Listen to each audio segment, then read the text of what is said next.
हरे कृष्णा, राधे राधे। आज की कथा में आप सभी भक्तों का हार्दिक स्वागत है। भगवान श्री कृष्ण और श्रीमती राधा रानी की कृपा सदैव आप और आपके समस्त परिवार पर बनी रहे। आज 13 अक्टूबर 2025 है और दिन है सोमवार का। और आज आप सुनने वाले हैं कार्तिक मास महात्म का 7वां अध्याय। इससे पहले के सभी अध्याय सुनने के लिए आप सभी भक्तों का बहुत बहुत आभार। और किसी कारणवश कल की कथा थोड़ी देर से गई थी, तो इसके लिए आप सभी से क्षमा प्रार्थी हूँ। आज से फिर उसी टाइम पर सुबह 4 बजे आपको वीडियो मिल जाएगी, ठीक है। और दोस्तों, आज है अहोई अष्टमी का व्रत। संतानवती महिलाएं इसे धारण करती हैं अपनी संतान की लंबी आयु के लिए, सुरक्षा के लिए और संतान को उन्नति की प्राप्ति हो, जीवन में सफलता की प्राप्ति हो। इसके लिए अहोई माता की पूजा करती हैं। पूरे दिन निर्जल और निराहार रहकर शाम को तारों को देखकर अर्घ्य देकर और अपने व्रत का पारण करती हैं। इस व्रत को धारण करने से संतान प्राप्ति की कामना पूर्ण होती है और जिन माताओं के संतान हैं उनके संतान की आयु लंबी होती है, सुख समृद्धि उन्हें प्राप्त होती है और अहोई माता हर संकट से संतान की रक्षा करती हैं। तो जिस प्रकार से कुछ क्षेत्रों में जीवित पुत्रिका का व्रत किया जाता है, उसी प्रकार से कुछ क्षेत्रों में अहोई अष्टमी का व्रत संतान की लंबी आयु के लिए किया जाता है। तो जो भक्त अहोई अष्टमी का व्रत नहीं भी करते हैं, अगर वो इस कथा को भी सुनते हैं तो उनकी भी मनवांछित कामना अहोई माता पूर्ण करती हैं। तो सच्चे मन से और पूरे श्रद्धा भाव से अहोई माता की कथा का श्रवण करते हैं। एक साहूकार था जिसके 7 बेटे 7 बहुएं थी और एक बेटी थी। एक दिन सब मिलकर मिट्टी लेने गई, क्योंकि दीपावली का समय था और घर की लिपाई पुताई के लिए मिट्टी की आवश्यकता थी। तो 7 भाभियों के साथ नंद भी मिट्टी खोदने गई। अब मिट्टी खोदते समय नंद के हाथ से एक स्याऊ का बच्चा मर गया। स्याऊ माता नाराज हो गई और बोली कि मैं तो तेरी कोख बांधूंगी। नंद ने अपनी सारी भाभियों से कहा कि मेरे बदले आप लोग कोख बंधवा लो, लेकिन 6 भाभियों ने बिल्कुल मना कर दिया। तब सबसे छोटी भाभी ने सोचा कि नहीं बंधवाएंगे तो सासू जी नाराज हो जाएंगी। तो छोटी भाभी ने अपनी कोख बंधवा ली। अब उसके जो भी बच्चा होता अहोई सात के लिए मर जाता। एक दिन उसने पंडिताइन बुलाकर पूछा कि क्या बात है, मेरे बच्चे अहोई सात के दिन ही क्यों मर जाते हैं। तब पंडिताइन बोली कि सुरभि गाय की सेवा किया कर, क्योंकि सुरभि गाय स्याऊ माता की सहेली है और जब वो तेरी कोख छोड़ेंगी तभी तेरा बच्चा जिएगा। ये सुनकर बहू ने सुबह सुबह उठकर गाय की सेवा करने का फैसला किया। तो सुबह सुबह उठकर वो सुरभि गाय का सारा काम कर देती थी। गौ माता ने एक दिन सोचा कि आजकल कौन मेरी इतनी सेवा करता है, मेरी बहुएं क्या करेंगी, वो तो लड़ाई करती रहती हैं। आज देखा जाए कि कौन सारा काम करता है। गौ माता ने सुबह सुबह उठकर देखा कि एक साहूकार के बेटे की बहू है जो सारा काम करती है। गौ माता बोली कि तुझे किस चीज़ की इच्छा है जो तू मेरा इतना काम करती है, मांग, क्या चीज़ मांगती है। तब साहूकार की बहू बोली, पहले मुझे वचन दो कि जो मैं मांगूंगी वो तुम मुझे दोगी। तब गौ माता ने वचन दिया कि तू जो मांगेगी वो सब दूंगी। तब साहूकार की बहू बोली कि स्याऊ माता तुम्हारी सहेली हैं और स्याऊ माता के पास मेरी कोख बंधी हुई है। हे गौ माता, उनसे मेरी कोख छुड़वा दो। फिर गौ माता उसे 7 समुंदर पार अपनी सहेली के पास ले जाने लगी। तो रास्ते में धूप बहुत थी, इसलिए वो एक पेड़ के नीचे बैठ गई। थोड़ी देर में वहां एक सांप आया। उसी पेड़ पर गरुड़ पंखनी का एक बच्चा था, जिसे सांप डसने लगा। तो साहूकार की बहू ने सांप को मारकर डाल के नीचे फेंक दिया और बच्चे को बचा लिया। गरुड़ पंखनी जब आई तो साहूकार की बहू को चोंच मारने लगी। तो साहूकार की बहू बोली कि मैंने तुम्हारा बच्चा नहीं मारा है, सांप तेरे बच्चे को मार रहा था, मैंने तो तेरे बच्चे को बचाया है। तब गरुड़ पंखनी बहुत खुश हुई। उसने बोला, मांग, क्या मांगती है। साहूकार की बहू बोली, हमें तो 7 समुंदर पार स्याऊ माता के पास जाना है, क्योंकि 7 समुंदर पार स्याऊ माता रहती हैं, हमें तो तुम उनके पास पहुंचा दो। गरुड़ पंखनी ने अपनी पीठ पर बैठाकर दोनों जनों को स्याऊ माता के पास पहुंचा दिया। स्याऊ माता ने जब गौ माता को देखा तो बहुत प्रसन्न हुई और उन्होंने बोला, आ बहन, बहुत दिनों बाद आई है। और स्याऊ माता बोली कि मेरे सिर में तो बहुत जूं हो गई हैं। तब गौ माता ने कहा कि मेरे साथ जो आई हैं इससे जुएं निकलवा लो। तब साहूकार की बहू ने स्याऊ माता की सारी जुएं निकाल दी।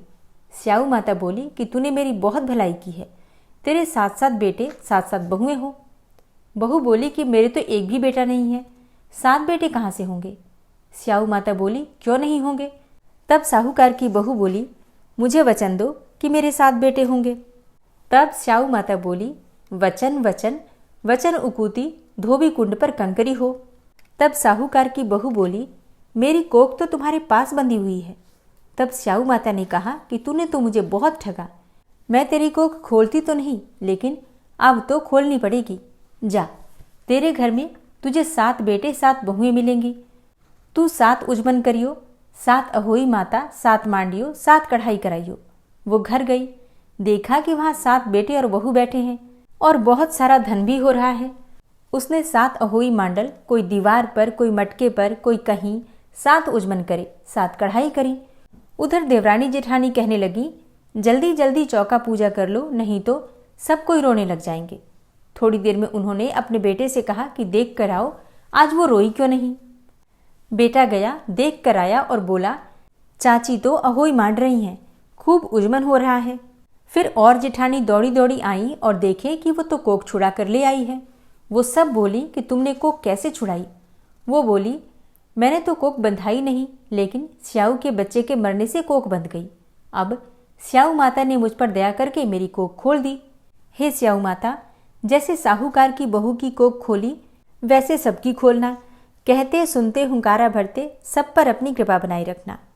प्रेम से बोलिए, स्याऊ माता की जय, अहोई माता की जय। और अब आप सुनेंगे कार्तिक मास का आज का अध्याय। कार्तिक मास में तुलसी के महात्म्य का वर्णन सुनने के बाद सूत जी से शौनक आदि ऋषियों ने पूछा, हे सूत जी, कार्तिक मास में आंवले के वृक्ष का क्या महत्व है और इसकी उत्पत्ति किस प्रकार से हुई? हमारे मन में आंवले के वृक्ष की उत्पत्ति और उसका महात्म्य सुनने की बड़ी प्रबल इच्छा है, सो कृपा करके हमें ये भी बताइए। तब सूत जी कहते हैं, कार्तिक मास के शुक्ल पक्ष की चतुर्दशी को आंवले का पूजन करें।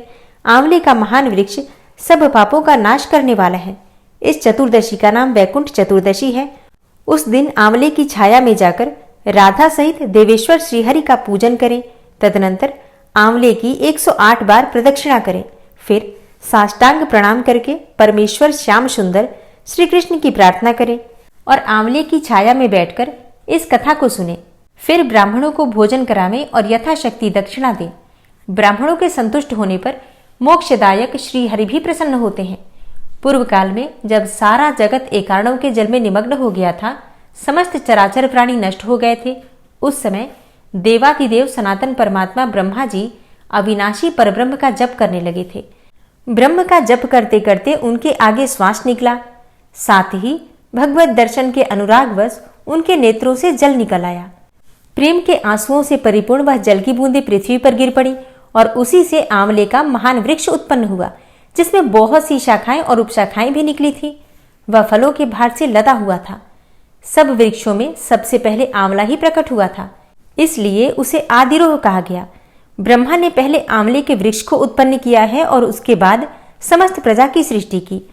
जब देवता आदि की भी सृष्टि हो गई, तब वे उस स्थान पर आए जहां भगवान श्री हरि विष्णु को प्रिय लगने वाला आंवले का वृक्ष था। उसे देखकर सब देवताओं को बड़ा आश्चर्य हुआ। उसी समय आकाशवाणी हुई, यह आंवले का वृक्ष सब वृक्षों से श्रेष्ठ है, क्योंकि यह भगवान विष्णु को प्रिय है। इसके स्मरण मात्र से मनुष्य गोदान का फल प्राप्त करता है।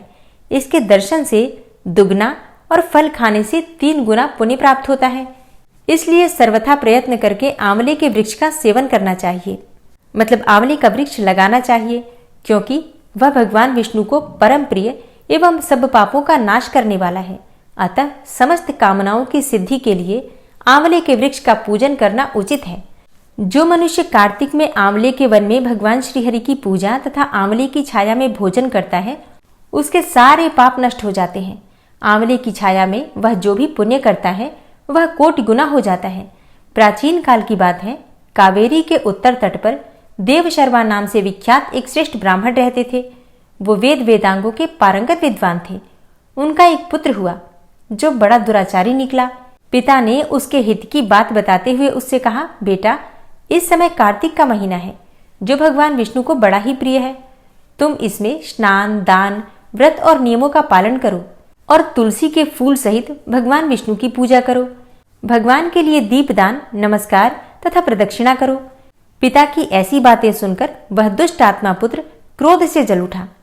उसके ओष्ठ फड़कने लगे और उसने पिता की निंदा करते हुए कहा, हे तात, मैं कार्तिक मास में पुण्य संग्रह नहीं करूंगा। पुत्र का यह उद्दंडतापूर्ण वचन सुनकर देव शर्मा ने क्रोधपूर्वक कहा, अरे दुर्बुद्धि, तू वृक्ष के खोखले में चूहा हो जा। इस शाप के भय से डरे हुए पुत्र ने पिता को नमस्कार करके पूछा, हे पूज्यवर, उस घृणित योनि से मेरी मुक्ति कैसे होगी, ये भी बताइए। तब इस प्रकार पुत्र के द्वारा प्रसन्न किए जाने पर ब्राह्मण ने शाप निवृत्ति का कारण बताया। ब्राह्मण ने अपने पुत्र से कहा, सुनो, जब तुम भगवान श्री हरि विष्णु को प्रिय लगने वाले कार्तिक मास के व्रत का पवित्र महात्म्य सुनोगे, उस समय उस कथा के श्रवण मात्र से तुम्हारी मुक्ति हो जाएगी। पिता के ऐसा कहने पर वह उसी क्षण तत्काल चूहा हो गया और फिर कई वर्षों तक वह सघन वन में ही निवास करता रहा। एक दिन कार्तिक मास में विश्वामित्र जी अपने शिष्यों के साथ उधर से ही आ निकले। तब नदी में स्नान करके भगवान की पूजा करने के बाद आंवले की छाया में बैठे। वहां बैठकर वे अपने शिष्यों को कार्तिक मास का महात्म्य सुनाने लगे। उसी समय कोई दुराचारी व्याध शिकार खेलता हुआ वहां आया। वह प्राणियों की हत्या करने वाला तो था ही, ऋषियों को देखकर उन्हें भी मार डालने की इच्छा करने लगा। परंतु उन महात्माओं के दर्शन से उसके भीतर सद्बुद्धि जाग उठी। उसने ब्राह्मणों को नमस्कार करके कहा, हे मुनिवर, आप लोग यहाँ क्या करते हैं? उसके ऐसा पूछने पर विश्वामित्र जी बोले, कार्तिक मास सब महीनों में श्रेष्ठ बताया जाता है। उसमें जो कर्म किया जाता है वह बरगद के बीज की भांति बढ़ता है, और जो मनुष्य कार्तिक मास में स्नान, दान और पूजन करके ब्राह्मण भोजन कराता है, उसका वह पुण्य अक्षय फल देने वाला होता है।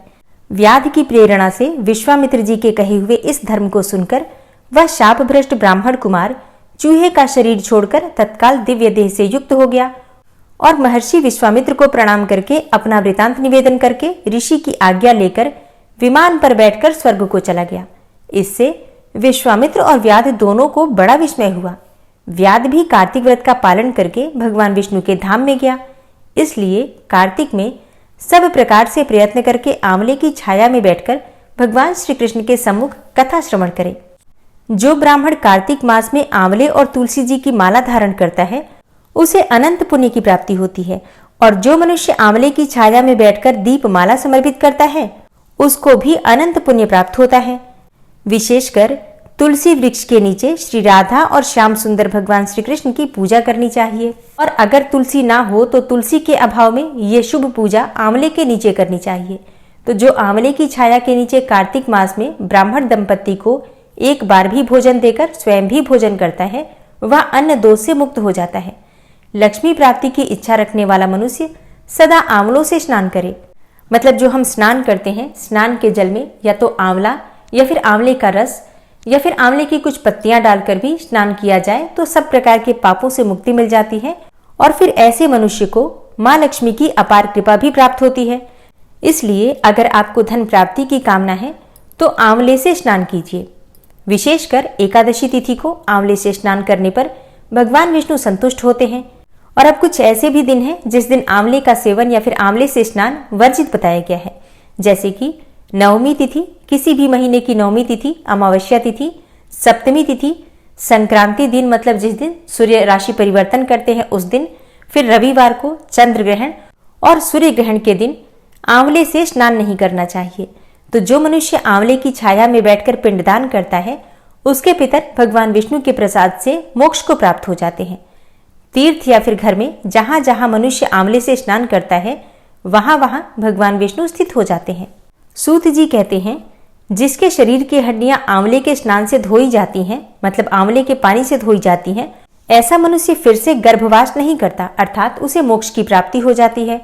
जिनके सिर के बाल आंवला मिश्रित जल से रंगे होते हैं, वे मनुष्य कलयुग के दोषों का नाश करके भगवान विष्णु को प्राप्त हो जाते हैं।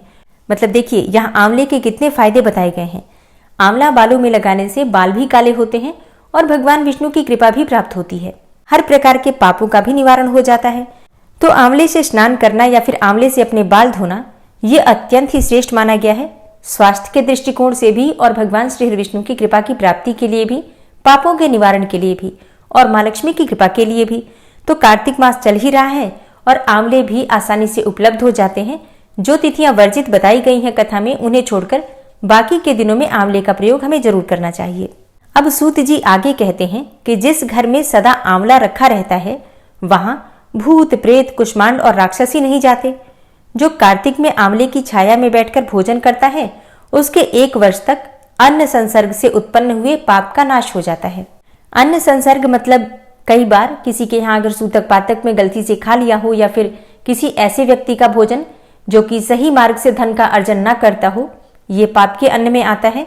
तो इस प्रकार अगर किसी और का अन्न हमने खाया हो जो ठीक ना हो, तो वो सभी पाप समाप्त हो जाते हैं अगर हम आंवले की छाया में बैठकर भोजन करते हैं। और हमारे शास्त्रों में तो कार्तिक मास में आंवला नवमी के दिन भोजन बताया भी गया है कि भोजन वहां बनाइए और वो भोजन ब्राह्मण को भी कराइए वहीं बिठाकर, और फिर स्वयं भी परिवार सहित वहीं बैठकर आंवले की छाया में बैठकर भोजन करना चाहिए। हरे कृष्णा। कार्तिक मास महात्म का आज का अध्याय यहीं पर समाप्त करती हूँ, और इसके आगे का वृतांत आप कल की कथा में सुनेंगे। और भगवान श्री कृष्ण के प्रिय भक्तों की कथा में कल आपने सुना श्रीनाथ जी और कुंभन दास जी की कथा, और इसी कड़ी में आज आप सुनने वाले हैं श्रीनाथ जी के प्रिय सखा गोविंद स्वामी जी की कथा। गोविंद स्वामी जी बाद में जिनका नाम पड़ा श्री गोविंद दास जी, इनका जन्म हुआ था भरतपुर के आतरी ग्राम में। बचपन से ही उनका मन भगवान श्रीनाथ जी में लगा रहता था और वे उन्हें अपना सखा मानते थे। भगवत भजन और पद रचना में वे इतने निपुण थे कि सहस्त्रों लोग उनके शिष्य बन गए। उनकी पद रचनाएं जब श्री विठलनाथ गोसाई जी तक पहुंची तो वे गहराई से प्रभावित हुए और उन्हें छुपा हुआ महापुरुष मानने लगे। ठाकुर जी की माला और भोग प्रसादी गोसाई जी ने गोविंद स्वामी जी को भिजवाना शुरू किया, हालांकि वे तब तक कभी मिले भी नहीं थे। एक दिन गोविंद स्वामी की वृंदावन में गोसाई जी के एक सेवक से भेंट हुई, जहां गोविंद स्वामी जी ने पूछा क्या लीलाओं के गायन में उनका साक्षात दर्शन हो सकता है, उनका अर्थात भगवान श्रीनाथ जी का। तब सेवक ने उन्हें गोसाई जी की शरण में जाने का मार्ग बताया। अगले ही दिन वे गोकुल पहुंचे, जहां गोसाई जी ने उन्हें देखकर आत्मीयता से पुकारा, मानो पहले से परिचय हो। उसी दिन उन्हें विधिवत दीक्षा मिली और उनका नाम पड़ा गोविंद दास। उन्होंने गोकुल महावन को ही अपना निवास बना लिया और गोसाई जी की कृपा से उन्हें श्रीनाथ जी की लीलाओं के साक्षात दर्शन होने लगे। वे नित्य टीले पर जाकर सुंदर पद गाते, जहां ठाकुर जी स्वयं प्रकट होकर उनके साथ गान करते। एक दिन श्री गोविंद दास जी ठाकुर श्रीनाथ जी के साथ गुल्ली डंडा खेल रहे थे। गुरु कृपा से उन्हें लीला दर्शन का अधिकार मिला था। अब यह अधिकार इतना बढ़ा कि ठाकुर जी उनके साथ बाल सखा बनकर क्रीड़ा करने लगे। दोनों के बीच सच्चे सख्य भाव का संबंध था। खेल चल रहा था, कभी ठाकुर जी दांव लगाते और कभी गोविंद दास जी। परंतु अचानक ही खेल में एक मोड़ आ गया। जब गोविंद दास जी का दांव आया तो ठाकुर जी चुपके से मंदिर में भागकर जाकर विराजमान हो गए। अब ये देखकर गोविंद सखा तो क्रोधित हो गए और क्रोध में बड़बड़ाने लगे कि बिना दांव दिए भाग गए, और क्रोध में गुल्ली ठाकुर जी की ओर फेंकी। अब ठाकुर जी तो मूरत के रूप में विराजमान थे, पर पुजारी ने समय रहते गुल्ली रोक ली। पुजारी को यह लीला समझ में नहीं आई। उन्होंने इसे ठाकुर जी का अपमान समझा और गोविंद दास को मंदिर से बाहर धक्का देकर निकाल दिया। अब तो गोविंद दास तालाब के किनारे बैठ गए और बहुत नाराज होकर बोले, अब जब बाहर आओगे ठाकुर तो हिसाब चुकाना पड़ेगा। बिना दांव चुकाए मंदिर में घुस गए, अब तुम्हें भागने नहीं देंगे। उधर ठाकुर जी भी व्याकुल हो उठे। भोग का समय आया, पर ठाकुर जी ने थाल की ओर देखा तक नहीं। विठलनाथ गोसाई जी ने पूछा, प्रभु भोग क्यों नहीं पा रहे? ठाकुर जी बोले, मेरा सखा गोविंद आज नाराज है। मैं उसका दांव चुकाए बिना ही मंदिर आ गया और फिर पुजारी ने उसे धक्का मारकर निकाल दिया, और अब वो मंदिर के बाहर बैठा है, और जब मैं बाहर निकलूंगा तो वो मुझे पीटेगा। मैं उसे मनाए बिना भोग नहीं पा सकता। आप ही उसे मना दीजिए ना। गोसाई जी बोले, तो त्याग दो उसे। ठाकुर जी बोले, नहीं, मैं तो उसी के साथ खेलूंगा, बस आप उसे मना दो। अब ये बात सुनकर गोसाई जी आनंदित हो उठे। प्रभु की ऐसी सखा भाव में तल्लीनता देखकर वे प्रेम से भर गए। अब तो गोसाई जी छड़ी लेकर गोविंद दास को मनाने निकले। गोविंद दास बाहर तालाब के पास बैठे थे और पद गा रहे थे। मेरा दाम आया तो तू भाग गया ठाकुर, अब जब निकलेगा तो तुझे छोड़ेंगे नहीं। इसी बीच गोसाई जी को छड़ी लेकर आते हुए देखा तो डर गए। अब तो गुरु भी पिटवाने आ गए। पर जब गोसाई जी ने प्रेम से पुकारा, बेटा गोविंद, मैं तुम्हें मारने नहीं आया हूँ, बस ठाकुर जी तुम्हें मना रहे हैं, तो उनका गुस्सा पिघलने लगा। उन्होंने पूछा, पीटोगे तो नहीं? गोसाई जी ने हंसते हुए कहा, नहीं रे, बस चल, ठाकुर जी भूखे बैठे हैं और तुम्हारे बिना भोग नहीं पा रहे। गोविंद सखा मन में सोचने लगे, अगर ठाकुर जी मेरे सामने सिर झुकाएंगे तभी मैं उन्हें क्षमा करूंगा, नहीं तो नाराज ही रहूंगा। परंतु जब वे मंदिर पहुंचे तो ठाकुर जी ने मस्तक झुका दिया। सखा भाव से ओतप्रोत गोविंद सखा मुस्कुराए और बोले, अब तुम्हें नहीं पीटेंगे। ठाकुर जी ने प्रसाद पाया, गोविंद सखा को संतोष मिला और लीला प्रेम के सबसे सुंदर रूप में पूर्ण हुई। गोसाई जी और ठाकुर जी के सभी सेवक सेवा में अत्यंत शुद्धता का पालन करते थे, यहाँ तक कि आसपास भी कोई अपवित्रता न रह जाए इसका विशेष ध्यान रखते थे। लेकिन ठाकुर जी का प्रेम और सखा भाव इन लौकिक मर्यादाओं से भी ऊपर था। एक दिन गोविंद सखा शौच हेतु बाहर बैठे थे। उसी समय ठाकुर श्रीनाथ जी पास के पेड़ से अकौड़ा के फूल तोड़ लाए। ये फूल छोटे छोटे होते हैं पर उनमें रुई जैसी कोमलता होती है। ठाकुर जी ने अपने पीताम्बर में भरकर बहुत सारे फूल इकट्ठे किए और फिर छुप छुप कर गोविंद सखा पर एक एक करके फेंकने लगे। अब जरा कल्पना कीजिए कि जब लोग शौच में जाने के बाद शुद्धता हेतु अनेक नियमों का पालन करते हैं, वहीं ठाकुर जी जो स्वयं सबके आराध्य हैं, अपने शौच करते हुए सखा पर फूल फेंक रहे हैं। यहाँ पवित्रता नहीं, प्रेम प्रधान है। गोविंद सखा भी इस लीला को समझ गए। उन्होंने एक हाथ से धोती संभाली और फिर दूसरे हाथ से ठाकुर जी को उन्हीं के फेंके हुए फूल से मारने लगे। दोनों ओर से यह सख्य लीला चल रही थी, प्रेम, हंसी और आनंद से भरी। उधर गोविंद सखा की माता प्रतीक्षा कर रही थी, बेटा अभी तक लौटकर क्यों नहीं आया।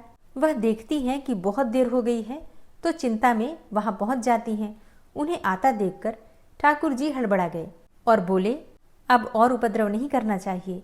वे दौड़कर गोविंद सखा की पीठ की ओट में पीछे छुप गए। अब तो गोविंद सखा मुस्कुराए। ठाकुर जी उनका ही सहारा लेकर बचने की कोशिश कर रहे हैं। यह देखकर उनका हृदय प्रेम से भर गया। जब माता पहुंची तो झिड़कते हुए बोली, अरे उपद्रवी, इतनी देर क्यों लगाई। गोविंद सखा चुपचाप खड़े रहे, कुछ नहीं बोले, बस आंखों से माँ को इशारा किया, तू चल, मैं आता हूँ, अभी पवित्रता बाकी है। ऐसे हैं हमारे ब्रज के ठाकुर। जहाँ दुनिया शुद्धता की और नियमों की बात करती है, वहाँ ठाकुर जी केवल प्रेम देखते हैं। जब वे अपने सखा के संग होते हैं तो भगवान नहीं, एक बाल सखा बन जाते हैं। लेकिन ध्यान रहे, ये सभी बातें महापुरुषों के लिए है।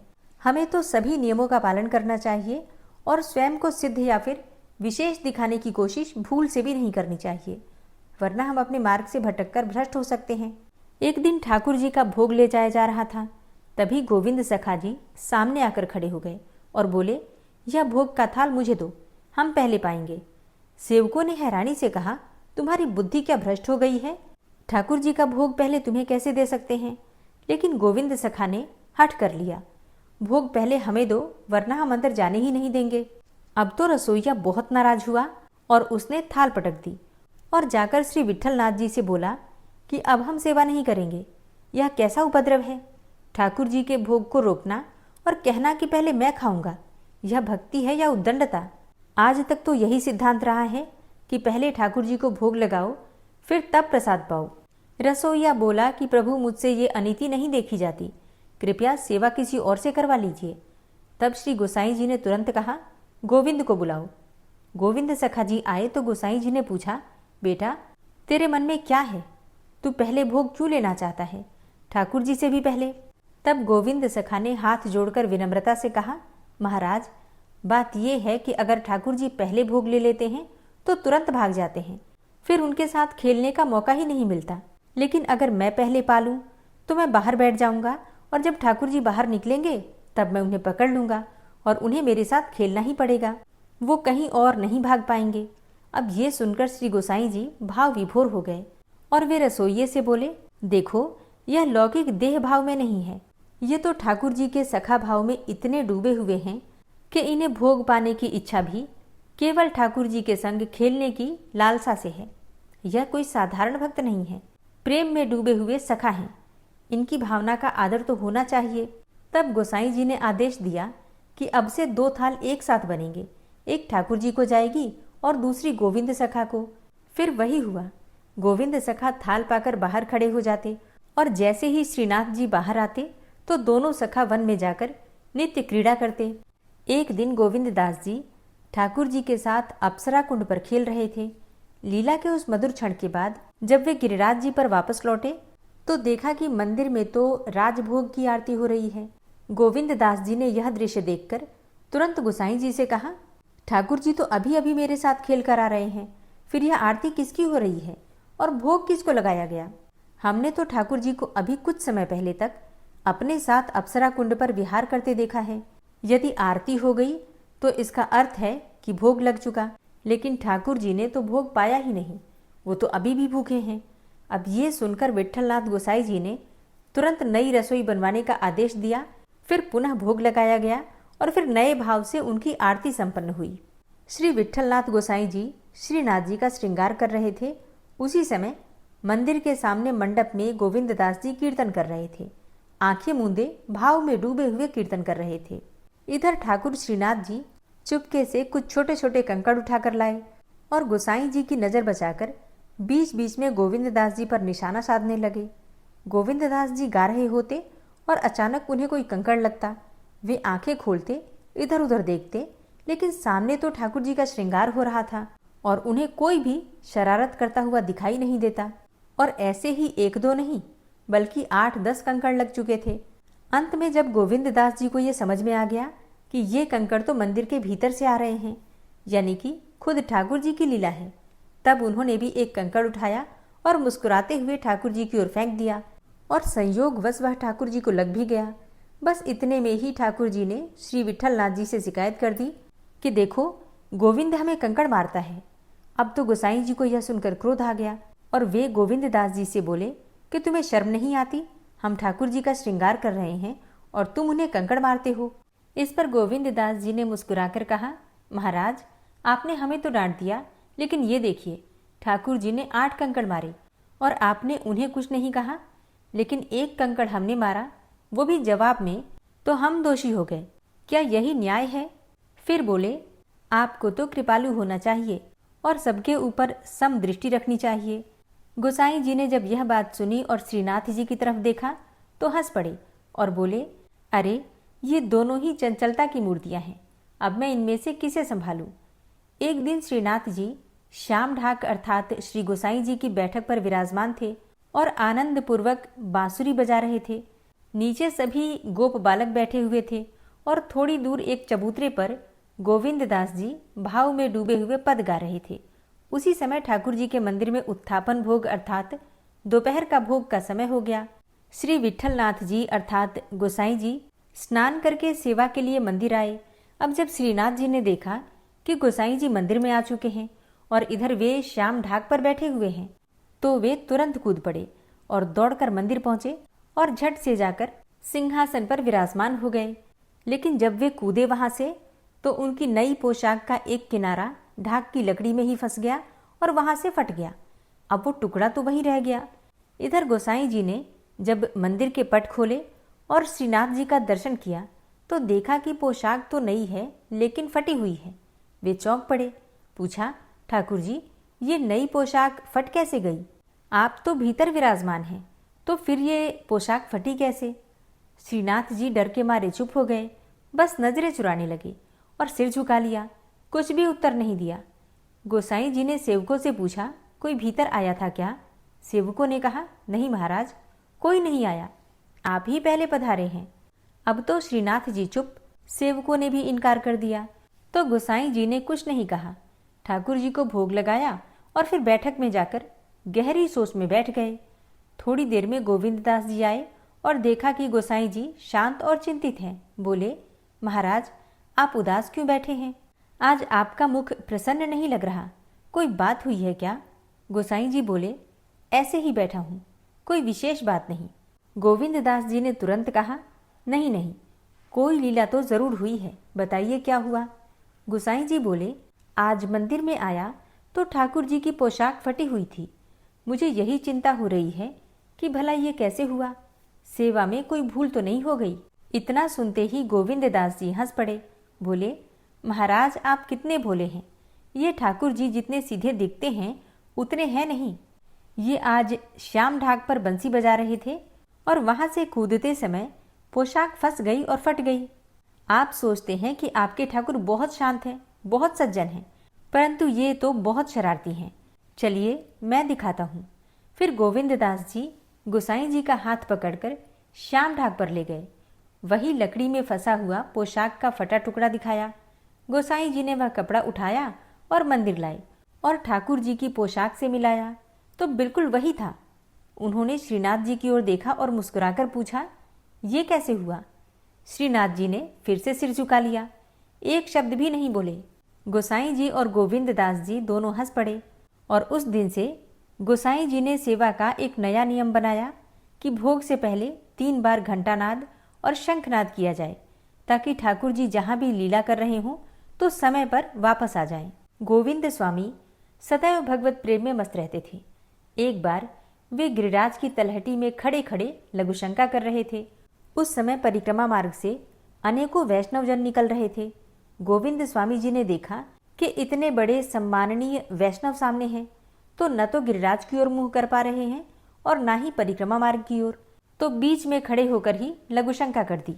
अब तो कई वैष्णवों को यह दृश्य खटका।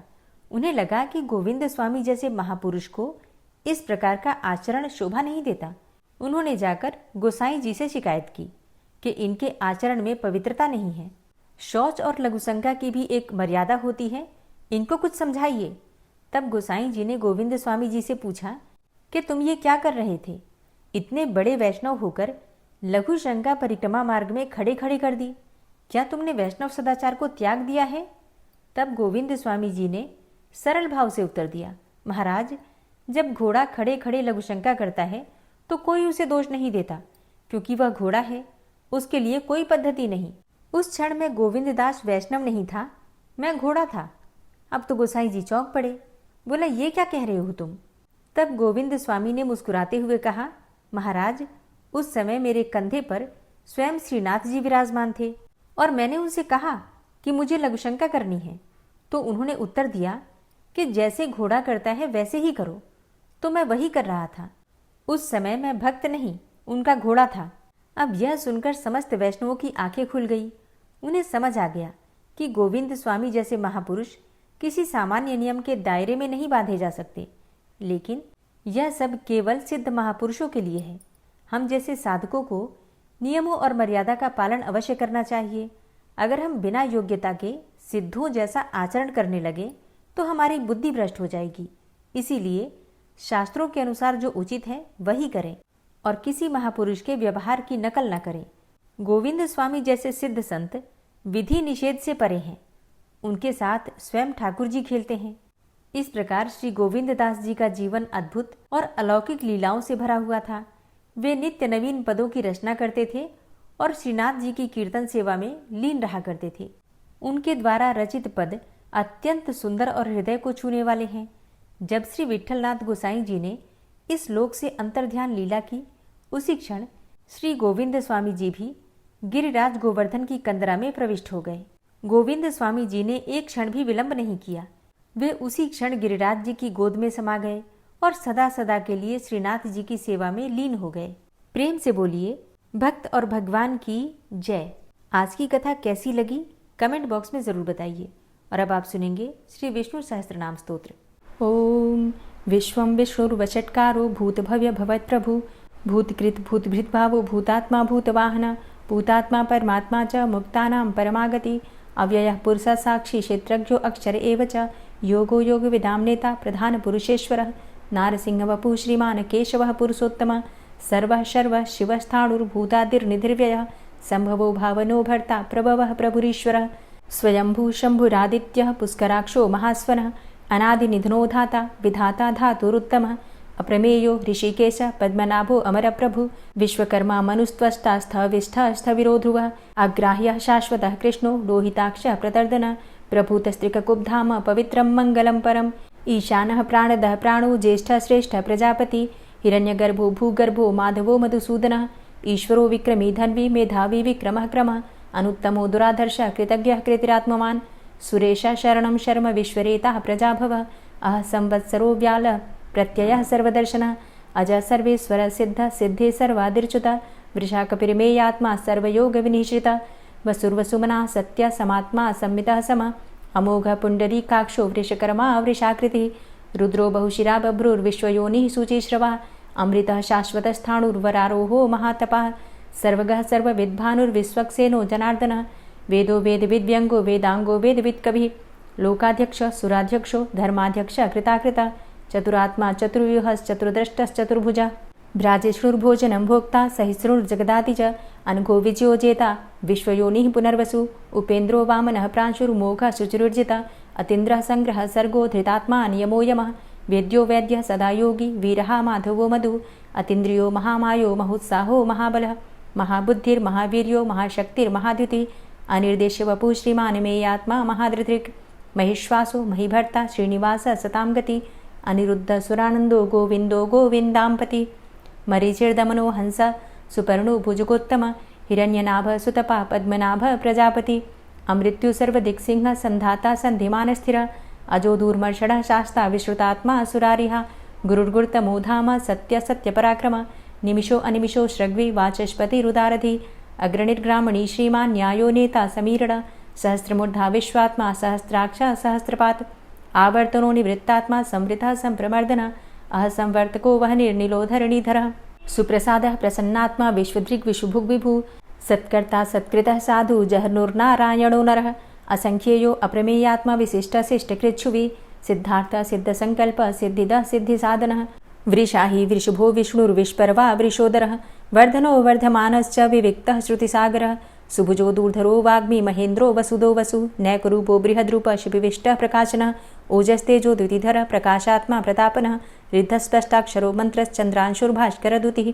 अमृतांशुद्भवो भानु शशबिन्दुः सुरेश्वरः औषधं जगतः सेतु सत्यधर्मपराक्रमः भूतभव्य भवन्नाथ पवनः पावनो नलः कामः कामकृत्कान्तः कामः कामप्रदः प्रभु युगादिकृद्युगावर्तो नैकमायो महाशनः अदृश्यो अव्यक्तरूपश्च सहस्रजितनन्तजित् इष्टो अविशिष्ट शिष्टेष्ट शिखण्डी नहुसो वृष क्रोधः क्रोधकृत्कर्ता विश्वबाहुर्महीधरः अच्युतः प्रतितः प्राणदो वासवानुजः अपां निधिर्धिष्ठानं प्रमत्तः प्रतिष्ठितः स्कन्दः स्कन्दधरो धूर्यो वरदो वायुवाहनः वासुदेवो बृहद्भानुरादिदेवः पुरन्दरः अशोकस्तारणस्तारः शूरः सौरिर्जनेश्वरः अनुकूलः शतावर्त पद्मी पद्मनिभेक्षणः पद्मनाभो अरविन्दाक्ष पद्मगर्भ शरीरभृत् महर्धिरिद्धो वृद्धात्मा महाक्षो गरुडाध्वजः अतुलः शरभो भीमो समयज्ञो हविर्हरि सर्वलक्षणलक्षण्यो लक्ष्मीवान् समितिञ्जय वीक्षरो रोहितो मार्गो हेतुर्दामोदरः सः महीधरो महाभागो वेगवान् मिताशन उद्भवः क्षोभणो देव श्रीगर्भ परमेश्वर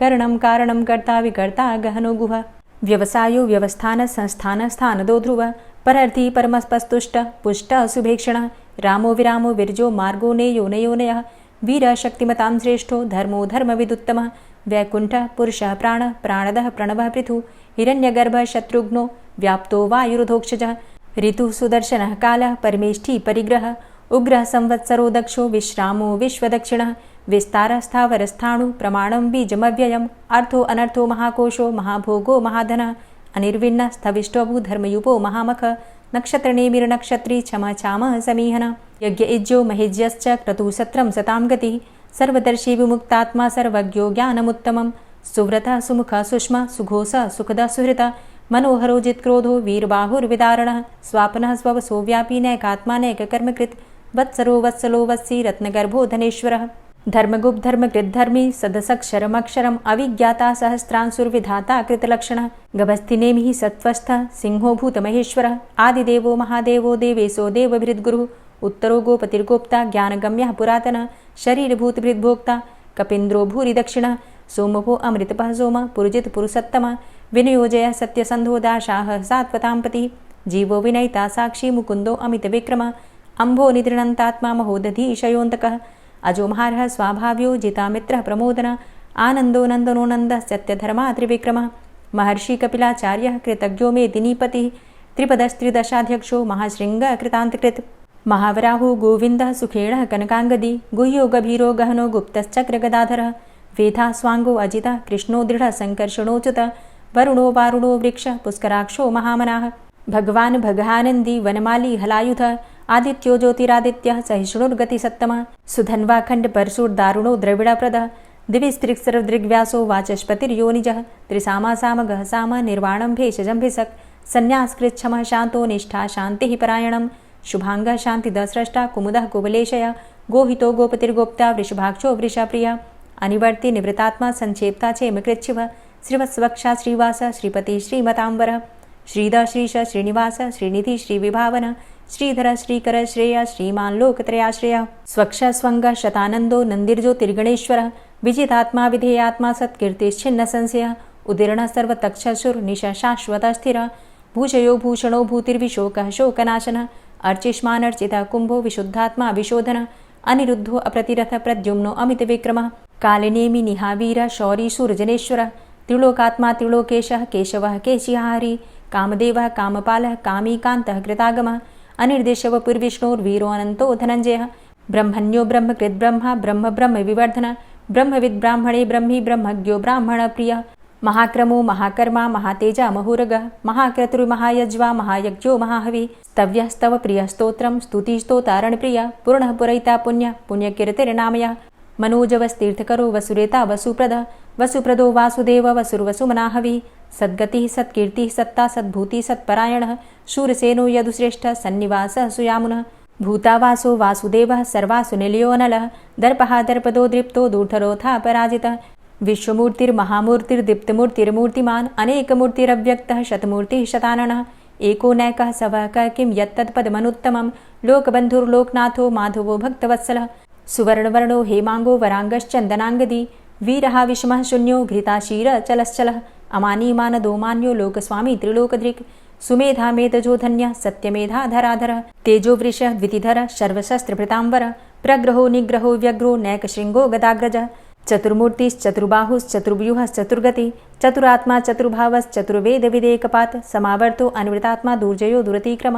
दुर्लभो दुर्गमो दुर्गो दुरावासो दुरारिहा शुभांगो लोक सारंग शुतंतुस्तंतुवर्धन इंद्रकर्मा महाकर्मा कृतकर्मा कृतागम उद्भव सुंदर सुंदो रत्ननाभ सुलोचन अर्को वाजसन श्रृंगी जयंत सर्वविजयी सुवर्णबिंदु रक्षोभ्य सर्वभागीश्वरेश्वर महाहृदो महागर्तो महाभूतो महानिधि कुमुदः कुंदरः कुंदः पर्जन्यः पावनो नीलः अमृताशो अमृतवपुः सर्वज्ञः सर्वतोमुख सुलभ सुव्रत सिद्ध शत्रुजित् शत्रुतापन न्यग्रोधो दुम्बरो अस्वस्थश्चाणुरान्ध्रनिषूदनः सहस्रार्चिः सप्तजिह्व सप्तैधा सप्तवाहन अमूर्तिरणघो अचिन्त्यो भयकृद्भयनाशनः अणुर्बृहत् कृशस्थूलो गुणभृन्निर्गुणो महान् अधृत स्वधृत स्वास्य प्राग्वंशो वंशवर्धनः भारभृति कथितो योगी योगी स सर्वकामद आश्रम श्रमण छाम सुपर्णो वायुवाहन धनुर्धरो धनुर्वेदो दण्डोदमयितादम अपराजितः सर्वसहो नियन्ता नियमो यमः सत्त्ववान् सात्विक सत्य सत्यधर्मपरायण अभिप्रायः प्रियार्होर्ह प्रियकृत्प्रीतिवर्धनः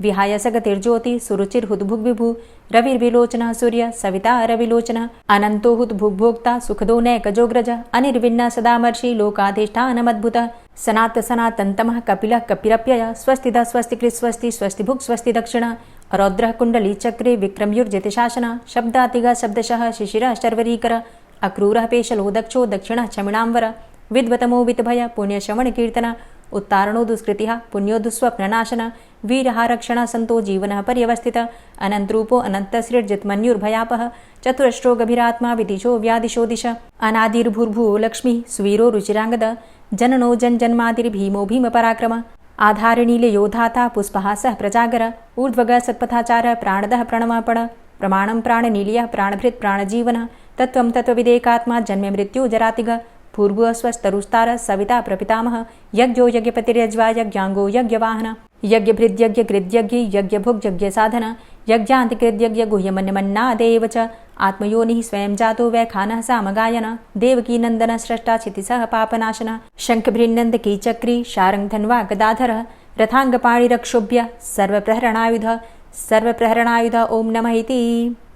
और अब आप सुनेंगे श्री तुलसी चालीसा।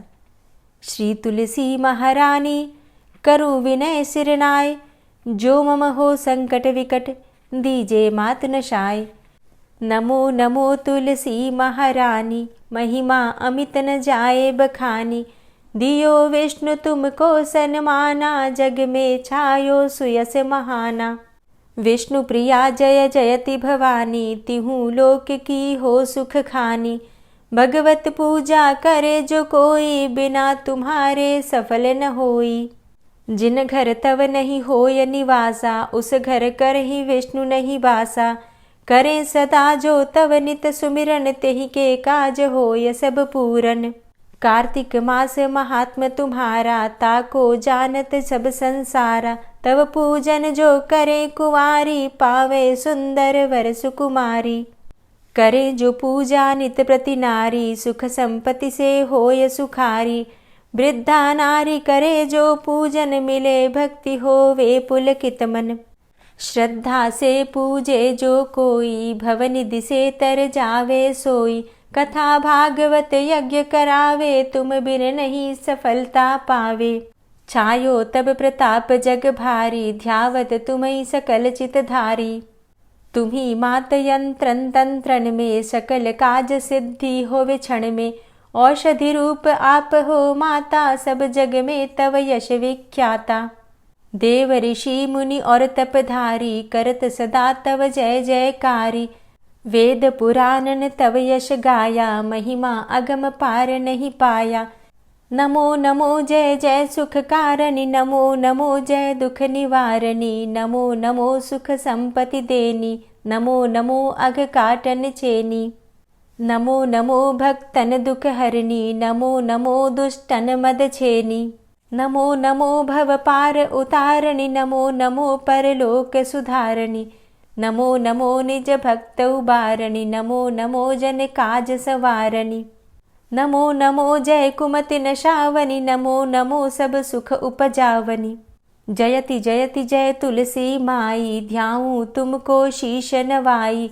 निज जन जानि मोहि अपनाओ, बिगड़े कारज आप बनाओ। करूं विनय मैं मात तुम्हारी, पूर्ण आशा करहु हमारी। शरण चरण कर जोरी मनाऊं, निश दिन तेरे ही गुण गाऊं। करहु मात अब मोह पर दाया, निर्मल होए सकल मम काया। मांगू मातु यही बर दीजे, सकल मनोरथ पूर्ण कीजे। जानू नहीं कछु नेम आचारा, क्षमहु मातु अपराध हमारा। 12 मास करे जो पूजा, तासम जग में और नहीं दूजा। प्रथम ही गंगा जल मंगवावे, फिर सुंदर स्नान करावे। चंदन अक्षत पुष्प चढ़ावे, धूप दीप नैवेद्य लगावे। करें आचमन गंगा जल से, ध्यान करे हृदय निर्मल से। पाठ करे फिर 40 की, स्तुति करे मात तुलसा की। यह विधि पूजा करे हमेशा, ताके तन नहीं रहे कलेशा। करे मास कार्तिक का साधन, सोवे नित पवित्र हुई जाहि। है यह कथा महासुखदाई, पढ़े सुने सो भव तर जाई। यह श्री तुलसी 40 पाठ करे जो कोय, गोविंद सो फल पावही, जो मन इच्छा होय। तुलसी 40 संपूर्ण। और अब आप सुनेंगे तुलसी महारानी की आरती। तुलसी महारानी नमो नमो, हरि की पटरानी नमो नमो। तुलसी महारानी नमो नमो, हरि की पटरानी नमो नमो। धन्य तुलसी पूर्ण तप कीनो, धन्य तुलसी पूर्ण तप कीनो। शालिग्राम की बनी पटरानी नमो नमो। तुलसी महारानी नमो नमो, हरि की पटरानी नमो नमो। जाके पत्र मंजरी कोमल, जाके पत्र मंजरी कोमल। श्रीपति कमल चरण लपटानी नमो नमो, हरि की पटरानी नमो नमो। तुलसी महारानी नमो नमो। धूप दीप नैवेद्य आरती, धूप दीप नैवेद्य आरती। पुष्पन की वर्षा बरसानी नमो नमो, हरि की पटरानी नमो नमो। तुलसा महारानी नमो नमो। 56 भोग 36 व्यंजन, 56 भोग 36 व्यंजन। बिन तुलसा हरि एक न मानी नमो नमो। तुलसी महारानी नमो नमो, हरि की पटरानी नमो नमो। सभी सखी मैया तेरो यश गावे, सभी सखी मैया तेरो यश गावे।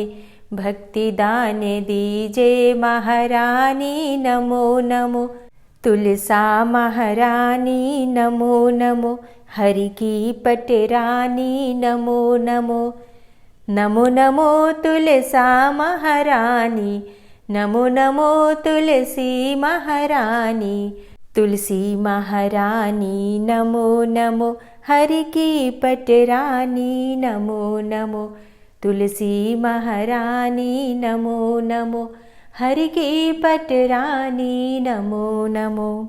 प्रेम से बोलिए तुलसी मैया की जय। दोस्तों, उम्मीद करती हूँ कि आज की कथा आपको ज़रूर पसंद आई होगी। अगर वीडियो अच्छी लगी है तो वीडियो को लाइक कीजिए, ज़्यादा से ज़्यादा इस वीडियो को फैमिली फ्रेंड्स के साथ शेयर कीजिए। और चैनल पर पहली बार आए हैं, अगर अभी तक आपने चैनल को सब्सक्राइब नहीं किया है तो आज की वीडियो अगर आपको अच्छी लगे तो चैनल को सब्सक्राइब करके बेल आइकन को ज़रूर प्रेस कर लीजिए। इससे ये होगा कि इस चैनल पर जो नई वीडियो अपलोड होंगी उनकी नोटिफिकेशन आपको सही समय पर प्राप्त होगी। मिलती हूँ मैं आपसे अगली वीडियो में, तब तक के लिए जय श्री राधे।